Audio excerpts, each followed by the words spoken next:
எல்லாமே முடிந்ததென்று எதை பார்த்து இழந்தனர். பாருங்க பாருங்க. எல்லாமே முடிந்ததென்று எதை பார்த்து இழந்தனர். இனி என்றும் எழுதுவதில்லை என்று சொல்லி வைத்தனர்.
கொஞ்சம் வேக வேகமாக நடத்துறீங்க. சரி, வேகமா ரொம்ப ஆர்வமா கேட்கிறாரு, ரொம்ப சந்தோஷமா இருக்கு. அவர் நல்லா பேச ஆரம்பிச்சு, ஐயா சுட சுட சொல்லுங்கய்யா, இல்லைன்னா ஆறு போனா நல்லா இருக்காங்க. ஓஹோ, அவர் பேசுறது ரொம்ப ஆர்வமா இருக்கிறாங்க, அவங்க பேசுறாங்க. ஐயா அந்த புலிசார ஆசி போயிடுச்சுன்னா நல்லா இருக்கேன். பேச்ச சீக்கிரமா சொல்லாம சொல்றீங்க. ஆமே, நான் நேருக்கு வசதி நிறைய பேச மாட்டேன். இன்னொரு இடத்துல நடந்த ஒருவர் எப்போதும் கேள்வி கேட்கல, கேள்வி அவன் மேலே கேட்பாங்க. இப்ப கேள்வி கேட்க உங்களுக்கு கதை சொல்லிட்டு 2 வசனத்தை மாத்திரம் சொல்லி போயிட்டு ரயில்வே ட்ராக் வந்து தலை வச்சு படுக்க போயிடலாம். சாதுக்காக உலகமே எனக்கு பிடிக்கல, எண்ணி நான் வாழ்ந்ததை விட சாவதே மேல் என்று ட்ரெயின் பண்ணுங்க. டிராக்டர் பண்ணுங்க, காத்து இருக்கிறாங்க. அந்த ட்ரெயினு வரல. நம்ம சொன்னாங்க இன்னும் ட்ரெயின் வருவதற்கு 1 மணி நேரத்துக்கு மேல ஆகும்பா அப்படின்னா. சரி, என்ன பண்ணுறாங்க, கொஞ்ச நேரம் உட்கார்ந்து பக்கத்துல இது போல ஒரு பேசுற சத்தம் கேட்குது, பேச்சு சத்தம் கேட்குறது. என்ன பண்ணலாம், அந்த ஆடிட்டோரியத்துக்குள்ள போனாங்க. ஆடிட்டோரியத்துக்குள்ள போனாங்க. கிட்டத்தட்ட 1000 பேர் உட்கார்ந்து இருக்கிறாங்க. ஒருவர் ரொம்ப நேரம் பேசிக்கிட்டே இருக்கிறார். பேசுறாரு ஜனங்கள்லாம் கிட்டத்தட்ட 1 மணி நேரம் 2 மணி நேரம் ஆயிடுச்சு. பேசி முடிச்சுட்டு அவனே ஒரு சந்தேகம் வந்துச்சு. ஏன்பா தம்பி சூசி பண்ணிக்கிறேன்னு சொன்னீங்க போலே? இல்லை, நான் சூசி பண்றத அது பேசாத கூப்பிட்டா நான் சூசி பண்ணிக்கிறத மாத்திக்கிறேன். உடனே அவருக்கு ரொம்ப சந்தோஷமாயிடுச்சு. பரவாயில்ல, என் பேச்சை கேட்டு வந்த என்ன பண்ண தற்கொலை பண்ணிக்கிறது மனசை மாத்த ரொம்ப சந்தோஷம். போயிருக்கீங்க இல்லையா? 2 மணி நேரம் 2000 பேரை உட்கார வச்சு பிரேக் பண்ற நீயே உயிரோடு இருக்கும்போது நான்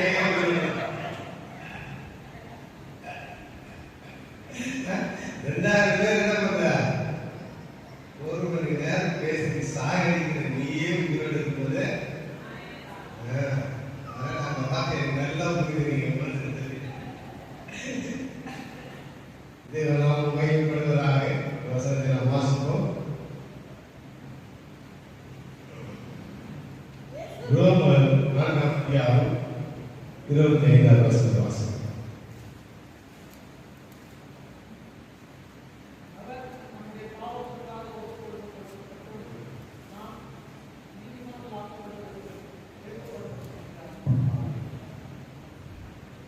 ஆண்டவர் முடிந்தது என்று சொல்லி தன் ஆவி என்ன பண்ணாரா? ஒப்பு கொடுத்தாரு. யாருக்கு ஒப்பு கொடுத்தாரு? தன் பிதாவிடத்தில் ஒப்பு கொடுத்தார்.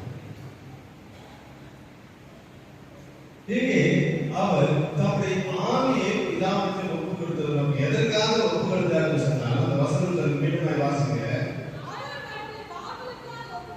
எதற்காக? நம்முடைய பாவங்களுக்காக அவர் ஒப்பு கொடுக்கப்பட்டார். அப்ப ஆண்டவர் உலகத்துக்கு நோக்கம் எதற்காக? அவர் சுலபமாய் வாழ்வதற்காக அல்ல, அற்புத அடையாளங்களை செய்வதற்காக அல்ல.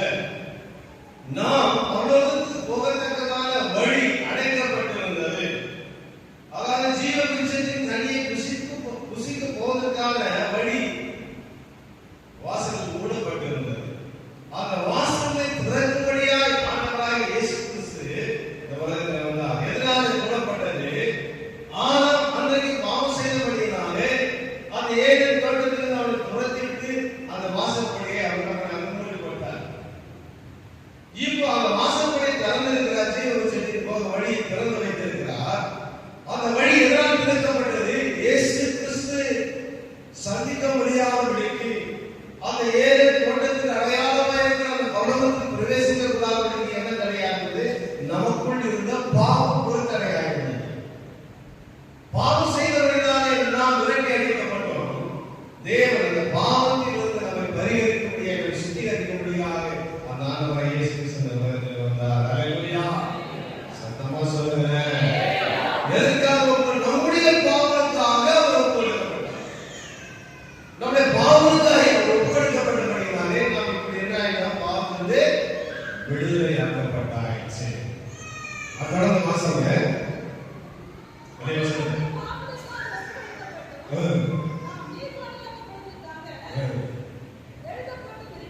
எழுப்பப்பட்டு இருக்கிறார். பாவக்காக ஒப்பு கொடுக்கப்பட்டாரு. எப்போ? தம்முடைய ஜீவனை எல்லாம் ஒப்பு கொடுத்தார்.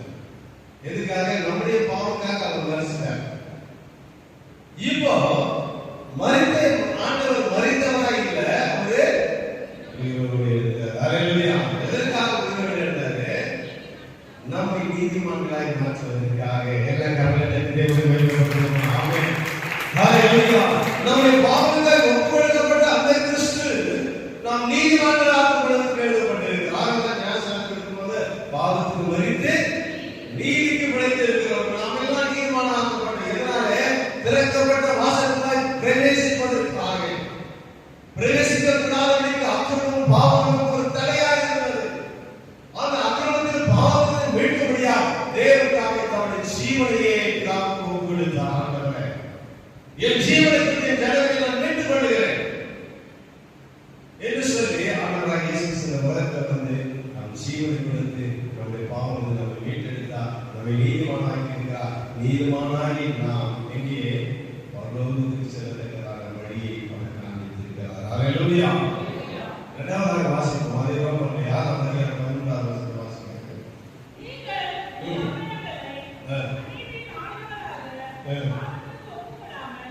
இங்க சொல்றாரு, ஆண்டவர் நம்முடைய பாவங்களுக்காய் அவர் ஒப்பு கொடுக்கப்பட்டார். இப்ப பாவத்துக்கு வெளியாக்கப்பட்டு நீதிமான்களாக்கப்படுவதற்காக அவர் எழுப்பப்பட்டிருக்கிறார். ஆகினாலே நாம் பாவத்துக்கு மீட்கப்பட்டு இருக்கிறோம். நாம் நீதிமான்களாய் மாற்றப்பட்டு இருக்கிறோம். ஆனா இனி நீங்க என்ன பண்ணாதீங்க? பாவத்துக்கு சொல்றாரு, நாம பாவத்துக்கு ஒப்பு கொடுக்க கூடாது.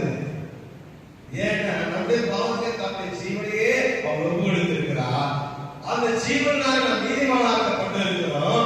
மீண்டும் நாம் பாவத்துக்கு ஒப்புக்கொடுக்கப்பட்டிருக்கிறோம் என்று சொன்னால் மறுபடியும் நாம் ஆண்டவரை சிலுவையிலே அறைகிற கூட்டமாய் நாம் மாறிவிடுவோம். நாம் சிலுவையிலே அறைகிற கூட்டத்திலே இருக்கிறோமா, சிலுவையில் அறையப்பட்ட இயேசுவின் கூட்டத்தில் நாம் இருக்கிறோமா என்பதை சிந்தித்து பார்க்க வேண்டும். ஆண்டவரின் பாவங்களை ஒப்புக்கொடுக்கப்பட்டிருக்கிறார்கள். நாம் நீதிமானாக வாழ்வதற்காக எழுப்பப்பட்டு இருக்கிறார்கள். ஆகினால இனி வரும் நாட்களிலே நாம் பாவம் செய்யாதபடிக்கு, பாவத்துக்கு ஒப்புரவாகி பாவத்துக்கு அடிமையாக இருக்கிற நாம் அந்த பாவத்தை விடுதலையாக்கும்படியாக தேவன் தம்முடைய ஜீவனை கொடுத்திருக்கிறார். ஆகினால இனி வரும் நாட்களில் நாம் பாவம் செய்யாதபடிக்கு நம்முடைய ஆத்மாவை காத்துக் கொள்ள வேண்டும். நம்முடைய பாவத்துக்காக அவர் ஒப்புக்கொடுக்கப்பட்டார். நாம பாவத்துக்கு ஒப்புக்கொடுக்கிறோம். இன்னும் அந்த பாவத்தை மீளாத இருக்கிறோம். முதல் வார்த்தை வாசிக்கும் போது பார்த்தா, பா என்று மன்னிங்க, எதை பேசினாலும் துச்சமா எண்ணாதீங்க, நேசிக்க.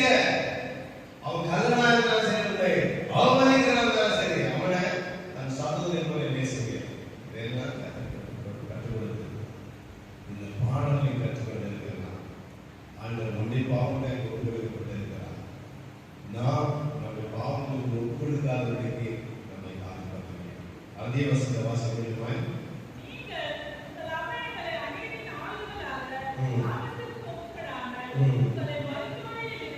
உங்களை மரித்தோரில் இருந்து எழுப்பின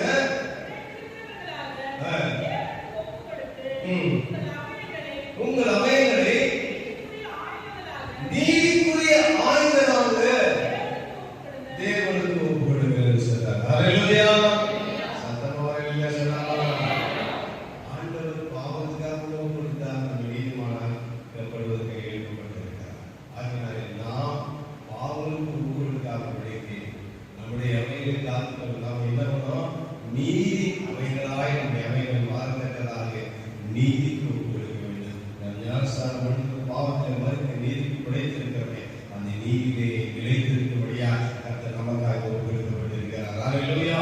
நம்முடைய பாவங்களை ஒப்புக்கொடுக்கப்பட்ட அந்த ஆண்டவர் அவரை பின்பற்றுவதாக நாம் நீதி ஒப்புக்கொடுத்து நீதியின் ஆய்வுகளை தெரிந்தவர்களாய் கிறிஸ்துவுக்குள்ளாய் வாழ்கிறவர்களை நாம் மாற வேண்டும்.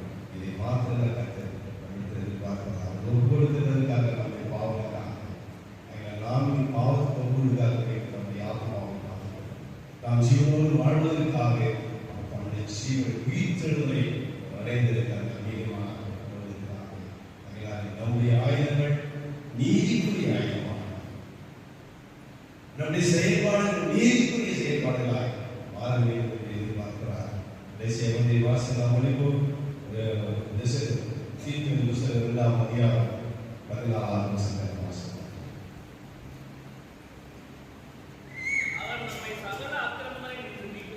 நாம் சகல அக்கிரமங்களிலிருந்து மீட்டுக்கொண்டு தம் சொந்த ஜனங்களாகவும் பக்தி வைராக்கியமுள்ளவர்களாகவும் நம்மை சுத்திகரிக்கும்படி தம்மை தாமே ஒப்புக்கொடுத்தார். ஆண்டவர் என்னவென்றால் நீதி ஆயுதங்களாய் மாறும்படியாக இந்த நீதி ஆயுதங்களை மாறுவதற்காக கர்த்தர் நம்மை சுத்திகரிக்கும்படியாக இயேசு கிறிஸ்துவின் ரத்தம் சகல பாவங்களை நீக்கி நம்மை சுத்திகரிக்கிறது ஒன்றியவான் 7 வாசிக்கிறார். சுத்திகரிக்கிற அதற்காக நம்மை சுத்திகரிப்பதற்காக அவர் கொடுக்கப்பட்டிருக்கிறார். நம்மை சுத்திகரித்து அவர் தூய்மையாப்பா நம்முடைய ஆயுதங்கள் நீதியின் ஆயுதங்களாக ஒப்புக்கொடுத்து கர்த்தருக்குள்ளாய் வாழும் ஆண்டவர் நமக்காக ஒப்புக்கொடுத்தார். நாம் ஆண்டுடைய நாம் நீதி நடப்பிக்கிறதாக நீதி ஒப்புக்கொடுத்து நாம் நடப்போம். கர்த்தர் நம்மை ஆசீர்வதிப்பாராக. ஹல்லேலூயா. ஹல்லேலூயா.